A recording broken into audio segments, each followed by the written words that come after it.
જુઓ હવે આપણે કાવ્ય શરૂ કરી ચૂક્યા છીએ. કયું કાવ્ય? તો તમારું નવમું કાવ્ય હું તો પૂછું. અને એ કાવ્યને મેં તમને ગાતા પણ શીખવ્યું હતું. બરાબર? તમે બધાએ તૈયાર કરી દીધું હશે. કર્યું છે ને બધાએ તૈયાર? અને નોટબુકની અંદર એને લખવાનું પણ મેં કહ્યું હતું. બધાએ એ કાવ્યને લખવાનું છે, તૈયાર કરવાનું છે, એનો રાગ શીખવાનો છે. કેમ? પરીક્ષાની અંદર પૂછાશે, કોઈ પણ 4 કે 5 લીટી પૂછાય, કઈ પૂછાય એ નક્કી ના હોય. બરાબર? તો તમારે બધાએ વ્યવસ્થિત એને તૈયાર કરવાનું છે અને લખતા પણ આવડવું જોઈએ. ઓકે, હવે આજથી એનું સ્વાધ્યાય જે છે એ શરૂ કરીએ છીએ આપણે. તમારે બધાએ મારી સાથે નોટબુકની અંદર લખવાનું છે. અને સૌથી પહેલા વિકલ્પો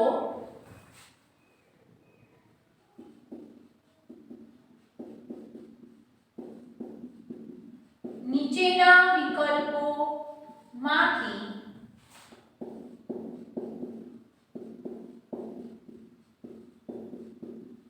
સાચો વિકલ્પ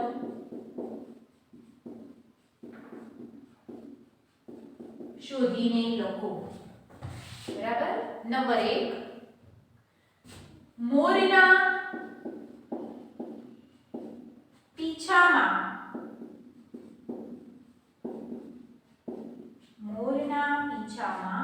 રંગબેરંગી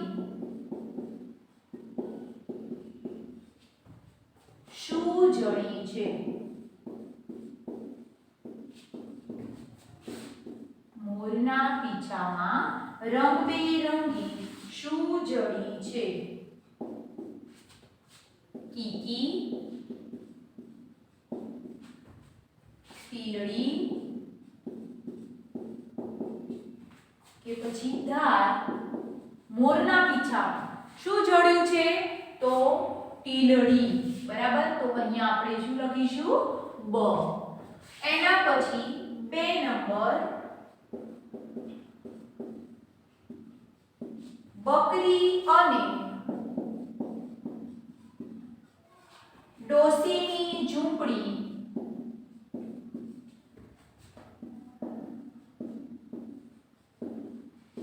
ક્યાં જોવા મળે છે? બકરી અને ડોસીની ઝૂંપડી ક્યાં જોવા મળે છે? તમને બધાને ખબર જ છે, પણ અત્યારે અહીંયા આપણે ઓપ્શન લખવાના છે કે આભમાં,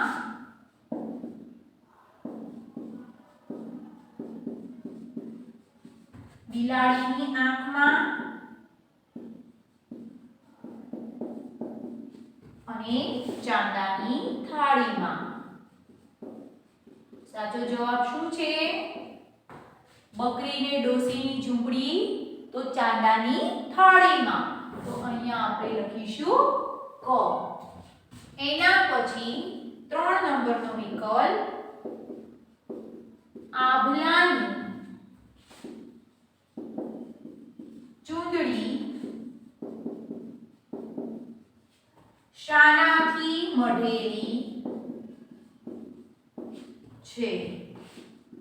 આભલાની ચૂંદડી શાનાથી મઢેલી છે? અ, કુંપળોથી, બ, નવલખ તારલાથી અને ક, ચકચકતી કીકીઓથી. બરાબર? શું આભલાની ચૂંદડી શાનાથી મઢેલી છે? તો કૂપળોથી? ના. નવલખ તારલાથી? તો હા, નવલખ તારલાથી આભલાની ચૂંદડી મઢેલી છે. બરાબર? જ્યાં જ્યાં જવાબ છે ત્યાં નીચે અંડરલાઈન પણ કરવાની. ચલો ફરીથી એક વખત રિમાઇન્ડ કરીએ આપણે આ 3 વિકલ્પોને. બધાનું ધ્યાન અહીંયા. મોરના પીછામાં રંગબેરંગી શું જડી છે? જુઓ, તમે કવિતા તૈયાર કરી દેશો ને તો આ બધા જવાબ તમને ઓટોમેટિક આવશે. ચાહે સવાલ જવાબ હોય, ખરા ખોટા હોય, ખાલી જગ્યાઓ હોય, વિકલ્પો હોય, કંઈ પણ. આ 9 લીટીની જે કવિતા છે, 9, 10 જે પણ લીટીની હોય, એટલી તૈયાર કરી દો તો તમને બધું ઓટોમેટિકલી આવડી જાય, બરાબર ને? જેવી રીતે પાઠ હોય, લેસન હોય અને એની અંદર વાર્તા તમે મગજમાં ઉતારી દો તમને કેમ સવાલ જવાબ આવડી જાય છે, એવી રીતે કવિતામાં પણ સેમ એવી જ રીતે કવિતા તમે લર્ન કરી દેશો, તૈયાર કરી દેશો તો પછી આ બધું તમને એમને મોઢે આવડી જશે. મોરના પીછામાં રંગબેરંગી શું જડી છે? શું જડ્યું છે મોરના પીછામાં? તો ટીંડડી, બરાબર. એના પછી 2 નંબર, બકરી અને ડોસીની ઝૂંપડી ક્યાં જોવા મળે છે? બકરી અને ડોસી એની ઝૂંપડી હતી, મેં તમને કીધું હતું કે એવી માન્યતા છે બકરી અને ડોસીની ઝૂંપડીની કે ચાંદામાં દેખાતી હોય છે, તો ચાંદાની થાળીમાં. એના પછી આભલાની ચૂંદડી શાનાથી મઢેલી છે? આભલાની જે ચૂંદડી છે શાનાથી મઢેલી છે? તો નવલખ તારલાઓથી, બરાબર. તો અહીંયા છે આપણો ઓપ્શન નવલખ તારલાથી, બરાબર. લખી નાખો ચલો બધા. એના પછી આપણે આગળ સવાલ જવાબ જોઈએ.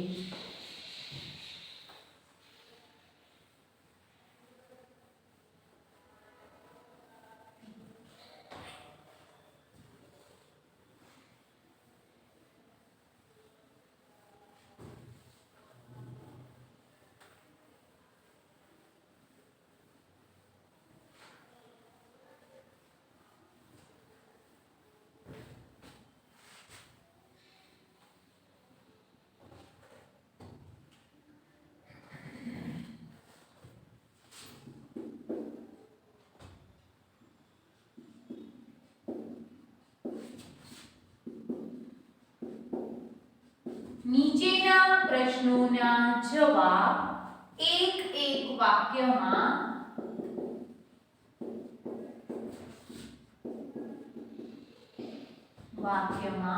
લખો. એક વાક્યમાં જવાબ આપવાનો છે. ચલો નંબર 1, મોરલાની પીંછીમાં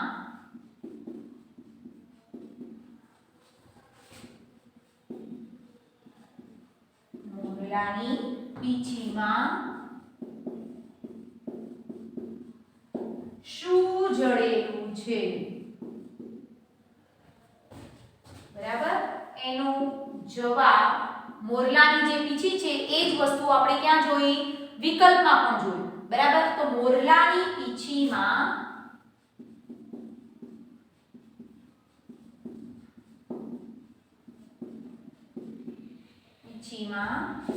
રંગબેરંગી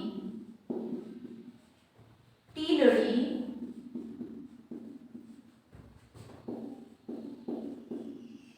જડેલી છે. એના પછી 2 નંબર, કવિનો હાથ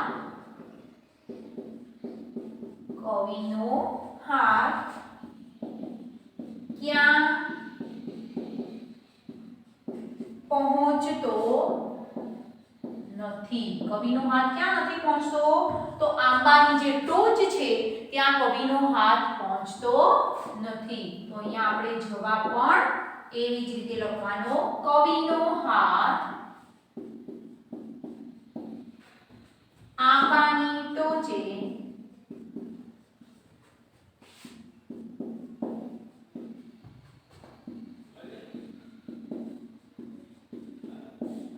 પહોંચતો નથી. એના પછી 3 નંબર, ચાંદાની થાળીમાં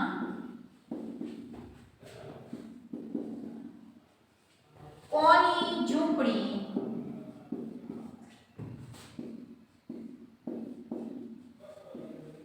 મઢેલી છે? ચાંદાની થાળીમાં કોની ઝૂંપડી મઢેલી છે? તો ચાંદાની થાળીમાં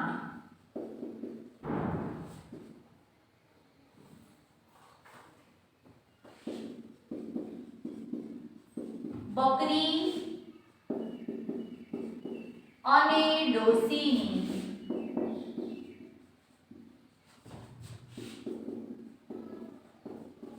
ઝૂંપડી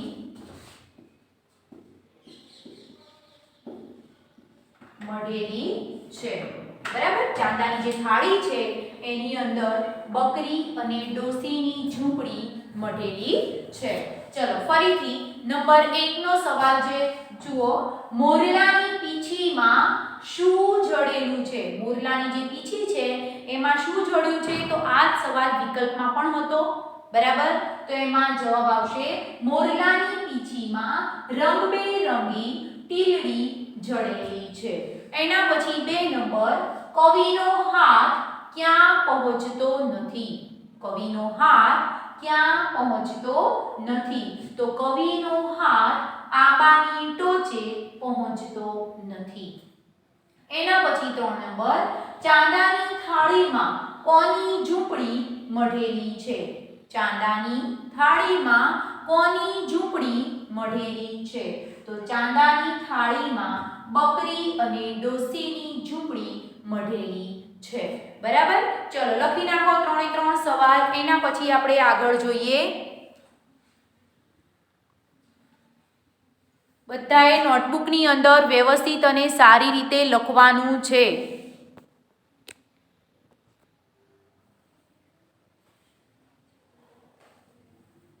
લખાઈ ગયું? ઓકે.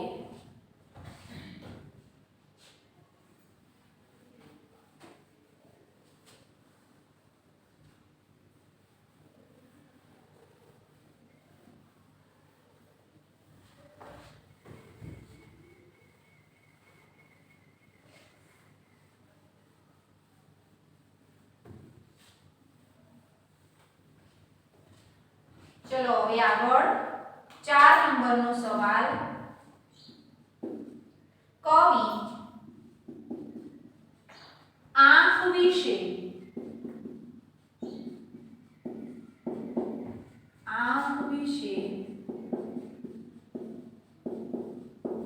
શું વિચારે છે?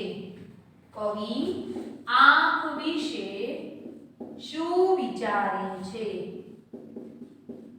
કવિ આંખ વિશે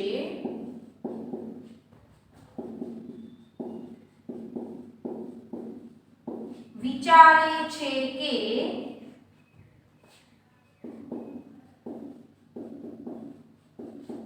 પોપચામાં મઢેલી અને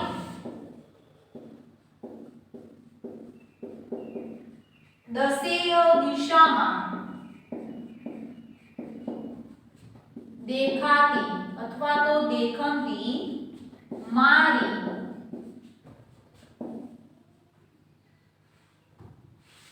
આંખ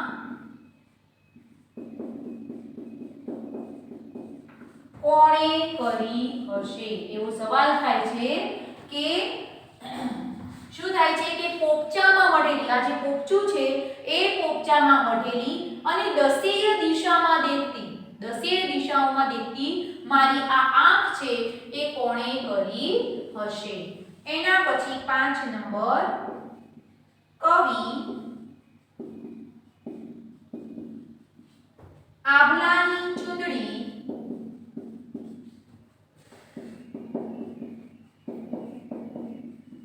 કોને કહે છે? કવિ આભલાની ચૂંદડી કોને કહે છે? તો કવિ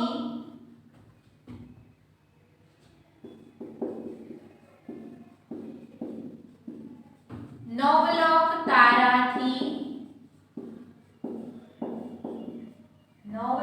તારાથી મઢેલા આભને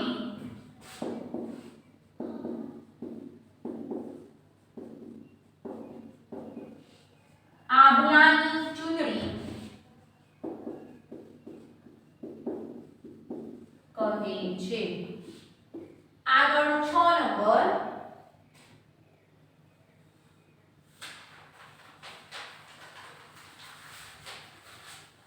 રંગ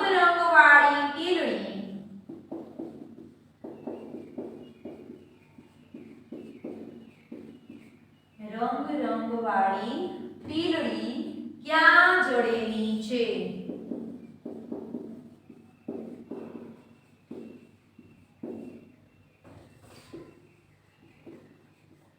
રંગ મોરના પીછામાં રંગ રંગવાળી ટીલડી મોરના પીછામાં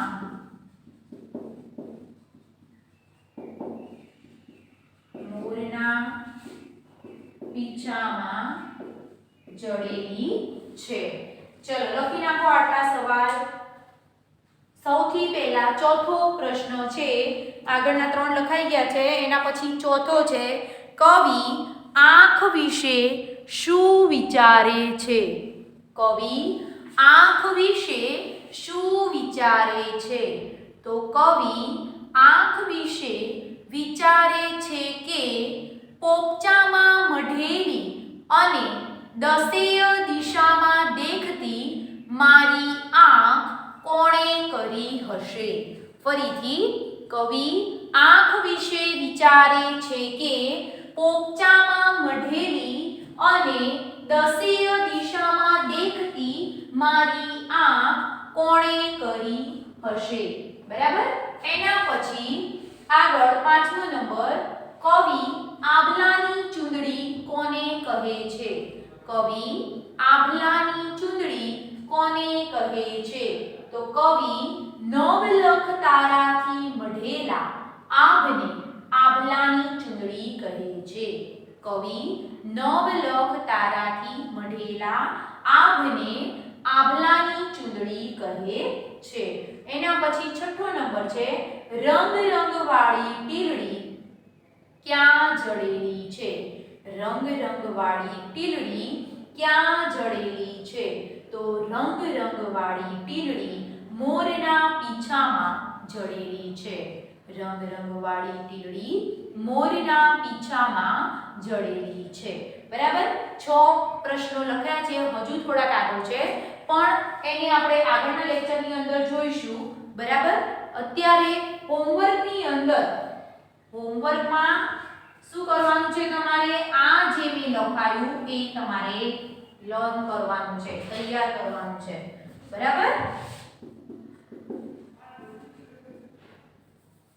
નોટબુકમાં લખાવેલું તૈયાર કરવું. બરાબર. નોટબુકની અંદર જે લખાયું છે એ તૈયાર કરવાનું. ઓકે. એના પછીનું આપણે નેક્સ્ટ લેક્ચરની અંદર જોઈશું. બાય.